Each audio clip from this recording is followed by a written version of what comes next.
This is the Bandai movie monster series Godzilla 1991.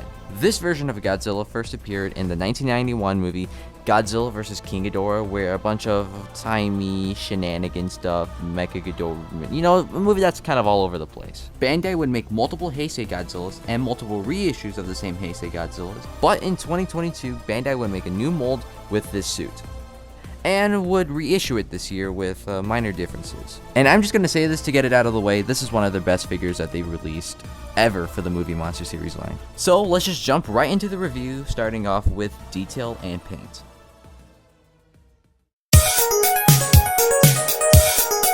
Godzilla's going to have really solid details coming from the bottom of his legs. Coming up from the legs, you're going to get some very solid details towards the torso. And you're going to get some very beautiful arm details on both sides. Godzilla also gets a really solid sculpt for the head, and the whole mouth of him is fully painted.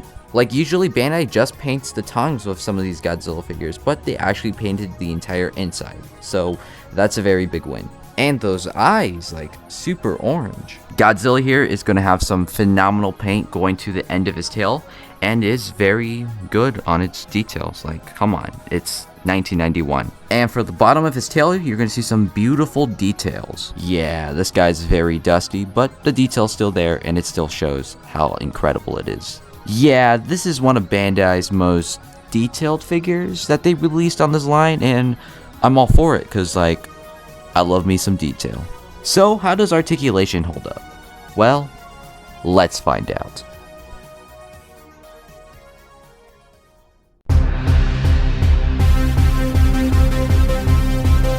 The king of the monsters here will have a right swivel on his right arm. Godzilla also is going to have a left swivel on his left arm. Godzilla here is going to have a left swivel in his leg that goes all the way around. Godzilla is also going to have a right swivel on his right leg that also goes all the way around. Unfortunately, there is no articulation for the head.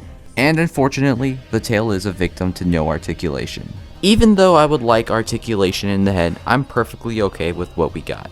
But other than that, I mean, the articulation is really solid. It has everything that you need for a Godzilla, and it has almost all the necessities, besides the head, but you know, I'm okay with it.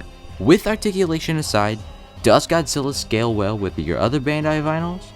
Well, let's find out.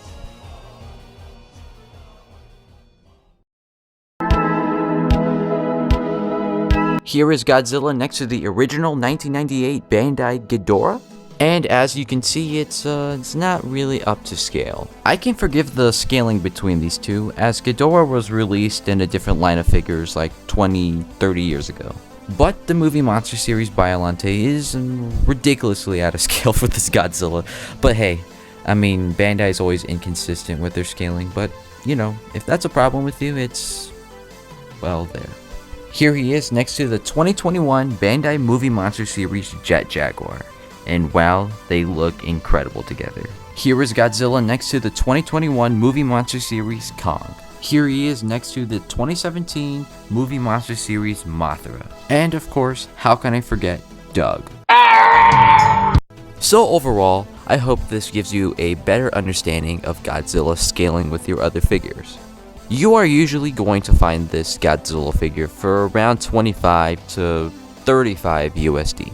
It depends on the shipping cost as well, so you know, add that while thinking about getting this figure. Now, if you're trying to find this original version of the 1991 Godzilla, you're going to be spending just like a couple dollars more, so up to you. Well, let's move on to my final thoughts on this figure, so let's get to it.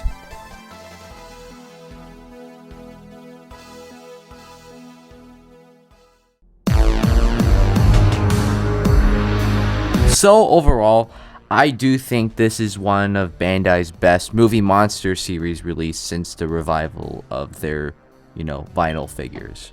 While I would love a tail swivel and maybe head articulation, almost everything about this figure is perfect, and for the price that you're paying for it, like, come on. And with Bandai reissuing this figure with minor differences, this is one of their best, and it will continue to be one of their best until they were able to outdo it, of course. So, this is just my thoughts on the figure.